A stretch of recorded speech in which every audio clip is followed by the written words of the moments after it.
a dear friend reach out, a long-term friend. She's got a couple boys, and her oldest son wants to learn how to play guitar, and that's like one of my favorite things to hear, because you hear all this like sadness and belly aching about guitar dying and stuff, but creativity is not on any shortage, and self-expression is definitely on the rise. So anyway, she asked me to find him a guitar. She's got a kind of a low budget, 150 bucks, but that's, I mean, that's a great amount to get a good guitar. So I found one in Charlottesville. I looked around here in Harrisonburg in the Shenandoah Valley, couldn't find one that really kind of met what I'm looking for.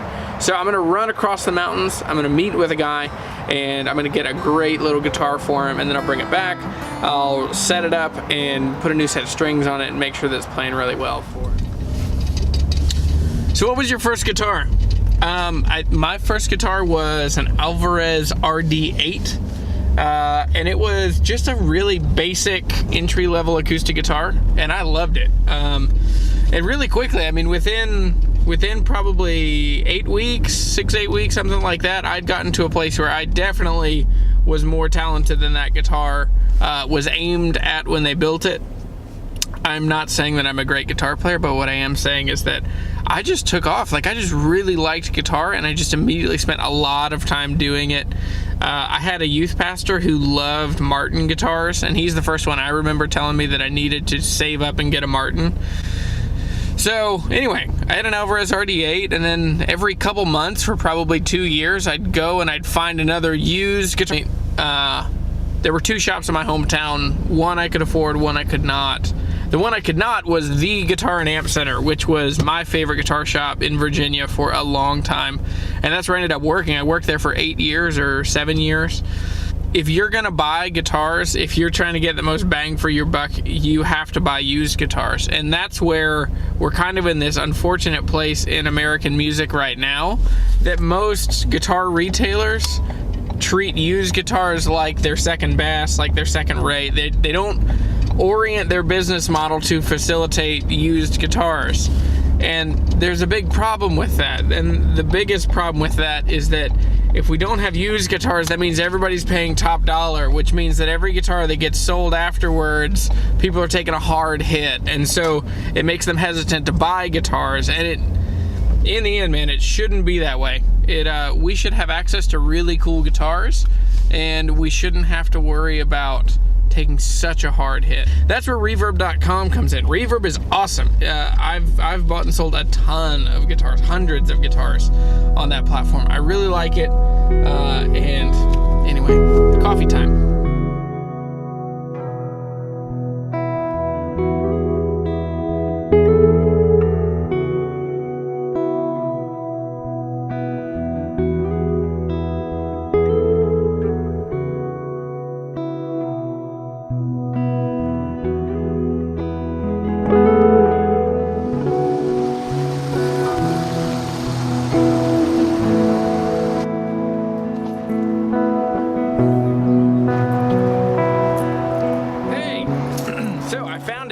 Some cool stuff. I ended up getting a guitar and an amp. I got a Marshall Class 5. I wasn't planning on that.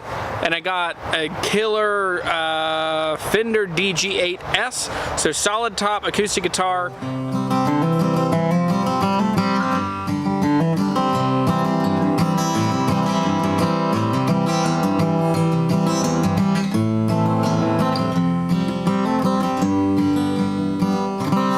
So this is a perfect starting guitar for him. Plays great, sounds great. The other thing is they just put this thing out at this place, used in Charlottesville. So it has new strings on it. They just did a setup and they put a bone saddle on it.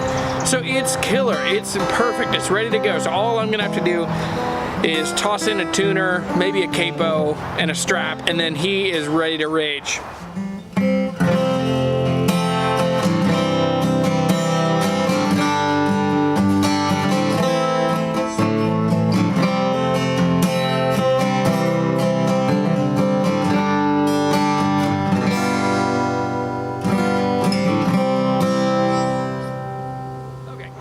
doing was this trick where you say, hey, I can't get the price on that thing that I want. I couldn't get the guitar where I wanted by itself. So I said, hey, what if I bought that?